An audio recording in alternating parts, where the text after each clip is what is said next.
Now students यहाँ हम पढ़ेंगे पॉलिनेशन की two types, self pollination and cross pollination.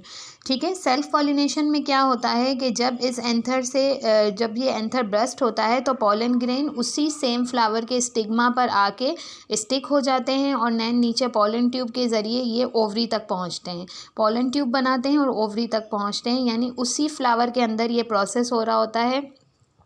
ठीक है, या आपके वो पॉलन ग्रेन्स जो हैं वो उसी सेम प्लांट के दूसरे फ्लावर के स्टिग्मा पर स्टिक होके ओवरी तक पहुंचते हैं, यानी दोनों टाइप में, टाइप 1 और टाइप 2 में सेल्फ पॉलिनेशन की क्या हो रहा है, एक ही प्लांट इन्वॉल्व हो रहा है, ओनली वन प्लांट इन्वॉल्व हो रहा है, यानी किसी दूसरे प्लांट तक इसके एंथर्स या इसके पॉलन ग्रेन्स जो हैं वो नहीं जाते। ठीक है, इस तरह की पॉलिनेशन को हम कहते हैं सेल्फ पॉलिनेशन। जैसे आप टाइप 1 में देखो, जब ये एंथर ब्रस्ट होगा तो इसके पॉलन ग्रेन इसी फ्लावर के स्टिग्मा पर जाएंगे, देन पॉलन ट्यूब के थ्रू पॉलन ट्यूब बनाएंगे और फिर ये ओवरी तक जाएंगे, फिर सीड फॉर्मेशन स्टार्ट होगी। ठीक है, इस तरह आप टाइप 2 में देखें, अगर ये वाले फ्लावर के पॉलन ग्रेन्स ब्रस्ट होके इस वाले फ्लावर तक आते हैं तो आने के बाद इसके स्टिग्मा तक स्टिक होंगे, देन पॉलन ट्यूब बनाएंगे और कहाँ जाएंगे, ओवरी तक जाएंगे। इन दोनों टाइप में जो है वो प्लांट एक ही रहता है, एक ही प्लांट के अंदर ये प्रोसेस हो रहा होता है, इसे हम कहते हैं सेल्फ पॉलिनेशन। देन है हमारे पास क्रॉस पॉलिनेशन। क्रॉस पॉलिनेशन में होता क्या है, the transfer of pollen grains from anther of one flower to the stigma of another flower is called cross pollination. अच्छा, अब इस पॉलिनेशन में होता क्या है, इस पॉलिनेशन में दो प्लांट जो हैं, अगर एक प्लांट से पॉलन ग्रेन्स जो हैं वो जब एंथर ब्रस्ट होता है और वो पॉलन ग्रेन्स जो हैं वो एजेंट्स के ज़रिए, पॉलिनेटर्स के ज़रिए दूसरे प्लांट तक जाते हैं, यानी इसमें दो प्लांट अगर इन्वॉल्व होते हैं या नंबर ऑफ़ प्लांट इन्वॉल्व होते हैं तो इसे हम कहते हैं क्रॉस पॉलिनेशन। इसका मतलब है एक प्लांट से दूसरे प्लांट की तरफ पॉलन ग्रेन्स का ट्रांसफ़र होना। आई बात समझ में? अब क्रॉस पॉलिनेशन कैसे पॉसिबल होती है? क्रॉस पॉलिनेशन ऐसे पॉसिबल होती है कि अब आप ये सोच रही होंगी कि भाई ये क्रॉस पॉलिनेशन में जो फिलामेंट, जो एंथर ब्रस्ट होता है तो मिस वो किस तरह से दूसरे प्लांट तक उसके पॉलन ग्रेन्स जाते हैं। ठीक है, वो पॉलन ग्रेन्स जाते इस तरह हैं कि हमारे पास पॉलिनेटर्स होते हैं। पॉलिनेटर्स उन एजेंट्स को कहा जाता है जो यहाँ से पॉलन ग्रेन्स लेकर दूसरे प्लांट तक पहुंचाते हैं। अच्छा, जब आप किसी नर्सरी या गैलरी में जा देखते हो तो आपको बहुत सारे गार्डन में फ्लावर्स जो है वो एक ही टाइप के नज़र आ रहे होते हैं। वो कैसे एक ही टाइप के नज़र आ रहे होते हैं? वो अलग अलग प्लांट्स एक दूसरे, क्रॉस पॉलिनेशन का प्रोसेस होता है और इस तरह रिप्रोडक्शन जो है वो बढ़ती रहती है। ठीक है, सेल्फ पॉलिनेशन में सिर्फ एक ही प्लांट के अंदर जो है वो पॉलिनेशन का प्रोसेस हो रहा होता है, जबकि क्रॉस पॉलिनेशन में दो प्लांट इन्वॉल्व होते हैं। अब ये पॉलिनेटर्स होते क्या हैं? ये पॉलिनेटर्स जो हैं हमारे पास विंड यानी हवा, इंसेक्ट्स यानी हमारे पास, जैसे आप हनी बी को ले लो, जब हनी बी किसी भी फ्लावर पे आके बैठती है, या मक्खियाँ या कोई भी ऐसे इंसेक्ट्स जो फ्लावर पे आके बैठते हैं तो उनके जो लेग्स होते हैं, उनके लेग्स पर पॉलन ग्रेन स्टिक हो जाते हैं। जैसे ही ये स्टिक होते हैं, अब ये मक्खी या ये हनी बी या ये इंसेक्ट उड़ के किसी दूसरे प्लांट पे जाता है तो इनकी जो लेग्स पे पॉलन ग्रेन्स चिपके हुए होते हैं वो उस फ्लावर के स्टिग्मा पर स्टिक हो जाते हैं। जैसे ही उनके स्टिग्मा पर वो स्टिक होते हैं, देन पॉलन ट्यूब बनाते हैं और ओवरी की तरफ मूव हो जाते हैं। इस तरह फ्लावर्स की रिप्रोडक्शन एक प्लांट से दूसरे प्लांट में स्टार्ट हो जाती है। यानी क्रॉस पॉलिनेशन में दो या दो से ज़्यादा प्लांट इन्वॉल्व होते हैं। अच्छा, अब मैं आपको बताऊं हमारे पास एजेंट्स कौन से हैं पॉलिनेशन के, यानी जिनके थ्रू क्रॉस पॉलिनेशन पॉसिबल है। Cross pollination, not self pollination.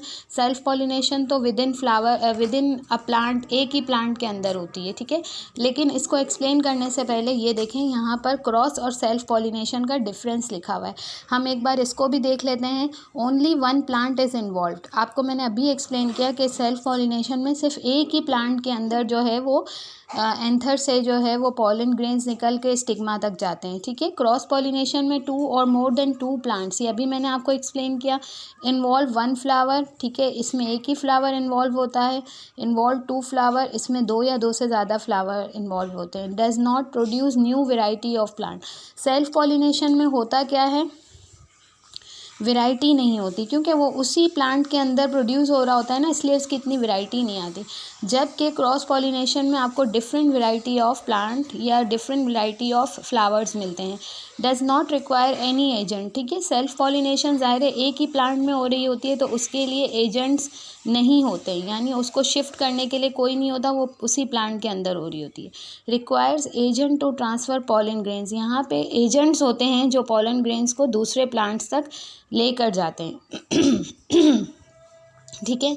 अब यहाँ आ रहा है एजेंट्स ऑफ पॉलिनेशन। एजेंट्स होते क्या हैं ये देखें यहाँ पर। विंड यानी हवा, हवा से आपको पता है जब तेज़ हवा चलती है तो पॉलन ग्रेन्स जो हैं वो हवा के ज़रिए एक प्लांट से जो है, एक प्लांट के एंथर से ब्रस्ट होकर दूसरे प्लांट तक पहुंच जाते हैं हवा के ज़रिए, ठीक है। इसके बाद बर्ड्स आपको पता है जितने भी बर्ड्स हैं जब वो फ्लावर्स पर बैठते हैं या किसी भी फ्लावर के पार्ट पे बैठते हैं तो उनके पर पे, उनकी विंग्स पे, उनके लेग्स पे वो पॉलन ग्रेन स्टिक हो जाते हैं, और जब वो दूसरे फ्लावर पर या दूसरे किसी प्लांट पर बैठते हैं, जैसे बटरफ्लाई आप ले लो, ठीक है, तो उसके विंग्स पर जो पॉलन ग्रेन होते हैं वो उस फ्लावर तक पहुंच जाते हैं और देन रिप्रोडक्शन का प्रोसेस स्टार्ट हो जाता है। इसके बाद पानी, वाटर, जब हम प्लांट्स को जब हम पानी देते हैं तो जब हम पानी दे रहे होते हैं उस वक्त भी बहुत से एंथर जो है वो ब्रस्ट होके अपने पॉलन ग्रेन्स को दूसरे प्लांट तक पहुंचाते हैं, ठीक है। इसके बाद बहुत सारे इंसेक्ट्स हो गए हमारे पास, ठीक है। वो इंसेक्ट्स जब किसी भी फ्लावर के पार्ट पर बैठते हैं तो उनकी जो विंग्स हैं या उनके जो लेग्स हैं उस पर पॉलन ग्रेन अटैच हो जाते हैं, और जब वो दूसरे प्लांट पर जाते हैं तो वो पॉलन ग्रेन उस प्लांट पर अटैच होके और फिर पॉलन ट्यूब बना के ओवरी तक पहुँचते हैं। यानी हमारे पास कितने एजेंट हो गए? विंड, वाटर, इंसेक्ट्स, ठीक है, ये हमारे पास हो गए एजेंट्स। इन एजेंट्स को हम पॉलिनेटर्स भी कहते हैं और एजेंट्स ऑफ पॉलिनेशन भी कहते हैं, ठीक है। होप आप लोगों को क्लियरली ये पॉलिनेशन का टॉपिक समझ में आ गया होगा। बेटा यहाँ पर देखें, इसकी बहुत सारी एग्जांपल्स भी दी हुई हैं। आप लोगों से रिक्वेस्ट है कि प्लीज़ आप इसको रीड आउट कीजिएगा।